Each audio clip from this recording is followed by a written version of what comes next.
Move that the House take note of miscellaneous business. I so move. Honourable David Cunliffe. Thank you, Mr. Speaker. Mr. Speaker, in the life of any government, there approaches a tipping point. It's a point when the temperature in the House rises as the public makes up its mind and when the government of the day starts to look tired, ragged and desperate. According to the government, I wasn't born in New Zealand. I'm a militant Islamic terrorist. I was actually born in Kenya, Mr. Speaker, and we'll get more from them on that. But we are not fooled.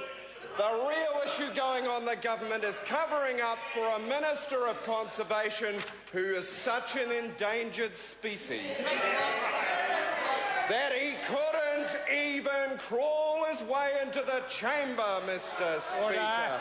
Order. This is a government... Order. I think I can anticipate the member must not refer to the fact that the Minister is not in the chamber. Mr. Speaker. Order. This government is showing all the signs of a third-term government in its second term. This is a government on its way out, and this is an opposition on its way in.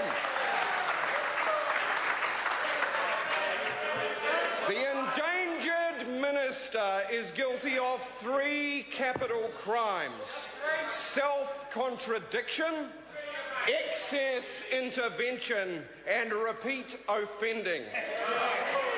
Mr. Speaker, self-contradiction. On the 29th of July, he said, "The first I knew of there being an issue over doc submission on the local board for Ruataniwha was at my weekly meeting on the 29th of July.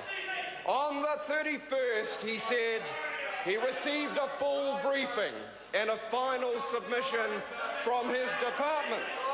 Roll the clock forward, Mr. Speaker, to the 19th of September, and he told the media and the House, "I have consistently said I never saw the draft till Tuesday this week," months later.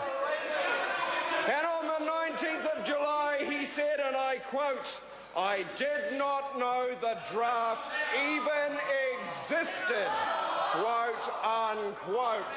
I did not know a draft existed when the Deputy Director General expressed his concern and had what was so nuclear in the draft? It was the department doing its duty, warning that the poor little fishies in the Tuki River might be harmed by the nitrates in the dam. This caused the second capital crime: excess intervention. It wasn't nitrates in the water that were the problem, it was whatever was in the minister's waters, because the minister stomped all over proper departmental process. In so doing, it thwarted the Department of Conservation fulfilling its statutory mandate, saving the little fishies of the Tuki River. Mr. Speaker, the third capital crime is repeat offending, because this minister has a history of scandals, rather reminiscent of the Ruataniwha troubles. He sacked the ECAN board because they got in the way of big irrigator interests. I wonder which big irrigating interests are leaning on this particular project. Mr. Speaker, he has a habit of going off half-cocked. He wrote letters of support to ACC for National Party campaigner Bronwyn Puller when he was minister. He has a history of defamation cases. Rather reminds me of a certain Matthew Hooton, but we won't go there. Timber Company Osmos, the Exclusive Brethren, Dave Henderson and Bruce Stewart Monteith. And then, of course, the little matter of being found in contempt of court. Mr. Speaker, look at them there. One almost feels sorry for them. There comes a point, past the tipping point, when you just want to put them out of their misery. That time is now. Ladies and gentlemen, let's get a new Labour-led government and give New Zealanders back their country. Speaker. Order. Order. The question is the motion be agreed to. Mr. Speaker. Order. I apologise. Point of order, Mr. Speaker. I seek leave to table an article from today's Nelson Mail, Mr. Speaker. It's on the eradication program for the giant white butterfly. Order. It has Order. It has the member will resume his seat. The member will resume his seat. Honourable. Point of order, Mr. Speaker. Point of order. Honourable David Cummins. Mr. Speaker, I seek leave to table the draft doc submission on the Ruataniwha Dam and its implications for the Tuki catchment and estuary. Order. Can I clarify whether a document that's freely available, Mr. Speaker? Can I clarify, was this not tabled yesterday? Oh, Mr. Speaker, I have a copy here which Order, is that's not the point. Oh, Mr. Was Speaker. it tabled yesterday? I may have missed that, Mr. Speaker. If I'm assured that it was not tabled yesterday, I will put the leave. I don't have... Leave has sought to table the draft doc submission. Point of order, Mr. Speaker. Order. I understood it was tabled yesterday. I sought clarification from the Labour front benches. Well, I would be staggered if the members can't remember what was tabled yesterday when they called for it. Sorry, the Honourable Shane Jones is interjecting. What's the point? Sir, point of order. Yes. What is the point? A very lucid point of order. We can expect from the Speaker of this House to keep an accurate record of what documents are tabled. And that's the point I'm making. The document was tabled yesterday, so the Honourable David Cummins is wasting his time by seeking to table it again.